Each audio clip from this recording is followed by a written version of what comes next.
സ്വന്തം വീട് വാടക വീട്ടിൽ ഇരിക്കുന്നവരുടെയും റോഡരികിൽ കുടികെട്ടി താമസിക്കുന്നവരുടെയും വളരെ വലിയൊരു സ്വപ്നമാണ് അത്.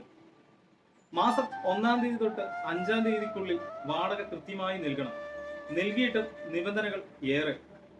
വാടക വീട്ടിൽ ഇരിക്കുന്നതേ നമ്മളുടെ സ്വന്തക്കാരുടെ മുന്നിൽ ഒരു അഭിമാനത്തിന്റെ ഒരു പ്രശ്നമാണ്. അങ്ങനെ ഇരിക്കുമ്പോഴും നമ്മളെ സ്നേഹിക്കുന്നവർ വാടക വീട്ടിലേക്ക് വരുമ്പോൾ അവർക്കുള്ള സൗകര്യങ്ങൾ ഒരുക്കുന്നതിലും വളരെയേറെ ബുദ്ധിമുട്ടുകൾ നമ്മൾ അനുഭവിക്കാറുണ്ട്. അതിലേറെ നമുക്ക് സങ്കടം തോന്നാറുള്ള ഒരു കാര്യം എന്തെന്ന് വെച്ചാൽ, നമ്മുടെ കൊച്ചുങ്ങൾക്ക് സ്വതന്ത്രമായി ഒന്ന് കളിച്ചു നടക്കാൻ പോലും പറ്റാത്ത നിയന്ത്രണമുള്ള മുറ്റം.